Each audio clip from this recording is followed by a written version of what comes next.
Hey, how's it going out there?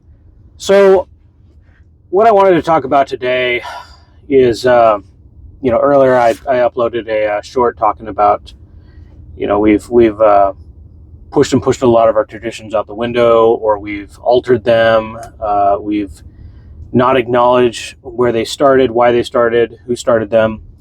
And obviously, you guys know where I'm going with this. A lot of this is commercialization, but it goes much deeper than that too.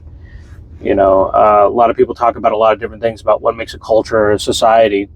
You can't have a country without walls. Society needs to be united under religion or common practices, ergo religion. Um, there has to be a unifying way of life. For instance, if you were to magically be able to transport a fairly, let's just say, like 2,000 people from, I don't know, the Middle East, and you took a group of people from, say, China, and you were able to magically transport both of them to Africa, maybe Southern Africa, a place that neither of those two particular cultures have existed or know how to operate in the land, use the land, basically. And immediately, two things are going to happen. They're either going to join forces together to survive, which is highly unlikely, it's just human nature, or they're going to immediately be at odds for whatever resources are most easily available. And then from there, they're going to establish boundaries. They're going to establish, who's got what and who has access to what. Maybe there might be some trade and all that, but over time you wouldn't really see an integration. It would continue to be two separate sides. You may even see one side attempt to eliminate the other one, just for simply resources or just a competing society. So that's just that example. Now, the dominant culture is going to slowly erode the other one. It's just how it goes. All right, might makes right. You might not think that's okay or whatever, but I don't know when the gazelle gets an opportunity to complain to the lion about being lunch. It's just how things go. So when I said earlier, the commercialization, an eroding of culture and traditions, it goes much further than that.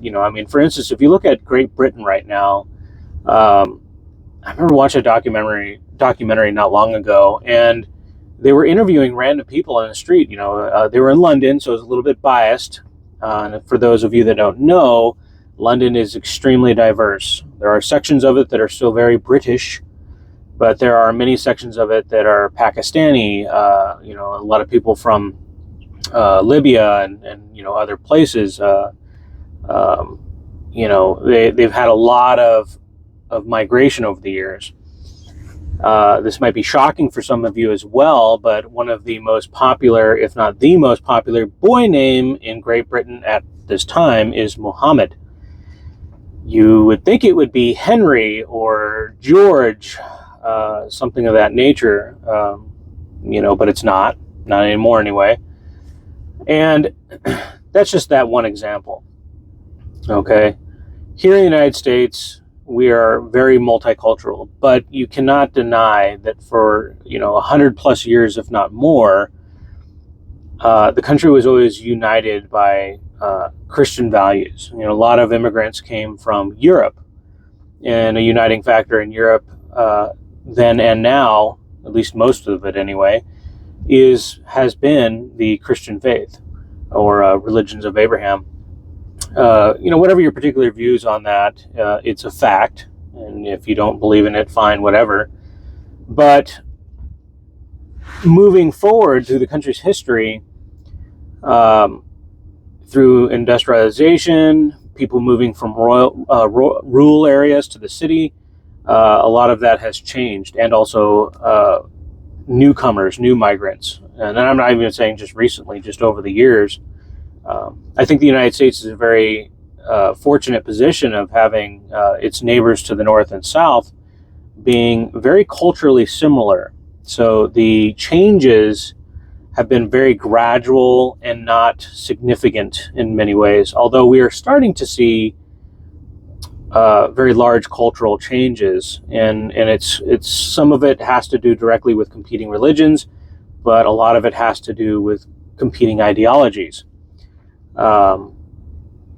A lot of people do not view that religion is necessary in their day-to-day lives or just in their own spiritual well-being and or of the community. They now pray to the god of Dorito and Pepsi and progress and individualism. But in order to have communities, which I've mentioned is necessary for raising proper, children and, later becoming, members of society, is they have to participate in that society, and society has to participate back. And we're fast approaching a time where we're all going to live in bubbles, individual pods, and we'll connect to the internet and the meta, whatever. Whatever your particular views are on the Christian faith, fine, whatever. I'm not specifically pushing for that. I'm simply bringing up the fact that in order to have a functioning society, we all have to agree on a certain set of rules, and moving forward, I don't know if the current state of things is enough. We celebrate Christmas or Xmas or the holidays. Why? Well, there's many different answers in that.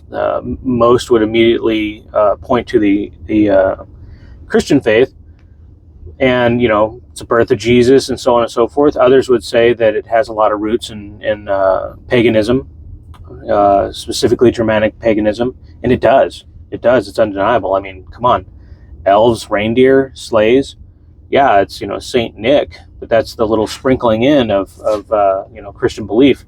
It's a melding of the two. But we don't even acknowledge any of that anymore. It's now just how to sell things. Kids think Christmas is about presents. Yeah, it's not. And so that is the part that I'm trying to bring some light on, is we don't know why we do the things we do. And if we even question it, some people don't even have an answer for it, because that's kind of how they were raised. That's pretty sad.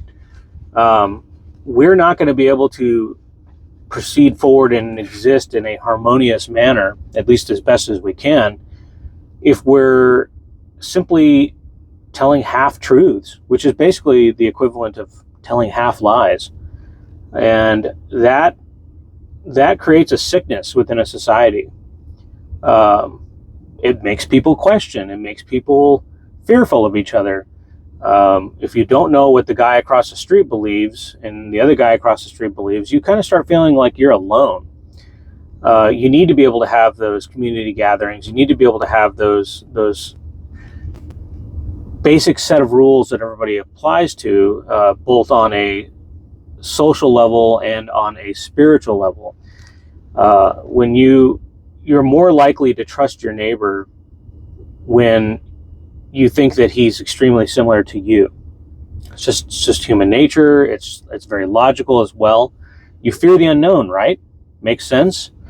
You come across a culture that maybe prays to multiple gods, and also has completely different beliefs in the afterlife, and you don't know what motivates them. It's a scary thing, and vice versa, I would imagine. Wow, they only pray to one God? That's crazy. Anyway, my point is that you have people being brought up that simply are hollow. They don't know who they are. They don't know where they come from. They don't even know why we exist. And that's when you start getting into, people with eugenics and, nothing means anything and what's the point and whatever. And that becomes their religion in a way. And Me personally, I've had a lot of experiences in my life that have made me question a lot of things. I was raised Catholic. I was never really truly into it, if I'm being honest. It never made a lot of personal sense to me. I was very interested in it. I did pay attention. I did my first Holy Communion and all that fun stuff, but just like with society and history, it just felt off. So this is a thing that's been going on for a while, and it goes back to what I said. The commercialization. In order to not offend people, we only tell half truths. We don't tell the whole truth. The truth is always easier. I can't remember where I heard this from, but the truth is like a lion. You let it out into the world, it'll defend itself. You don't have to worry about protecting it. A lion can protect itself. So you should always lead with the truth. And I don't know if there is somebody wearing robes, sitting on a fluffy white cloud, or they're formless, or they exist in everything, or whatever the case may be. But I definitely believe that there is a connection between all of us, and not just human beings, but this planet. There's an energy. I don't remember where I've heard it either, but energy can't be destroyed. It can only be transformed or transferred. What happens in your brain? Little electric impulses. So, interesting. I wonder sometimes if fingerprints, so to speak, or impressions are not left in places, people, things. Anyway, I don't want to go too far into that, but I'm not an atheist, is what I'm trying to say. There's some sort of spirituality out there, but I don't know what. But as far as culture and tradition, that's big. That's huge. My wife is very big on it. I'm not so much, even though here I am preaching about it. But that's because I was raised in it, and I continue to raise that with my children as well. I just get frustrated when we go through motions, and it's like, well, why? And so I do my best to explain to my children why these particular holidays exist, or these particular cultures exist. But I've also kind of gone on a journey of starting my own traditions and starting my own reasons for doing them and explaining them to my children. I'm not going to go into detail about that. That's more personal for me. But I will say, praying to the God of Xbox and to cable TV is not going to get you very far culturally. We need to go back to our roots. Do we need to start living on the land and using horses to plow the land? No. There are many benefits to modern society, but there's also a lot of downsides spiritually. We are spiritual animals, creatures, whatever. There's a reason humans congregate. We're sociable creatures. We need that uniting factor, other than just commonality of 10 fingers, 10 toes, upright walking, and all that fun stuff. And we don't have claws, so let's get together to defend against that bear. We need more than that. You look at every culture and society throughout history, at least recorded history, and we have some form of religion that binds the people. Some might say it's a way to control the masses, but hey, that's better than everybody running around like the Purge, right? A lot of people poo-poo religion. If you didn't have this unifying force that you may or may not trust or believe in, I guarantee you, man, if you really subjectively look at it, we wouldn't be where we are if we didn't have some institution that allowed cooperation to occur. And so my point is, you have to have these things, both in society and in your little circle called your family. So think about what I've talked about. I'm not trying to push any one direction on you, other than you need to establish that you guys aren't just some random bag of genetics that's slammed into each other and here you are. It didn't happen that way. There were, places, people, circumstances, religion maybe even involved, that brought your parents together, that brought your grandparents together, it brought their grandparents together, and so on and so forth. You are a struggle throughout time to get to this point. You are the culmination of all those people's efforts. Don't let them down. Don't let your kids down. So if anyone wants to leave a comment and wants to go a little bit more in depth about this, maybe I will. And please like, subscribe. Probably should ask that in the beginning. And I hope you guys are doing good out there, and I'm pulling for you. And until next time, YouTube, hey, bye.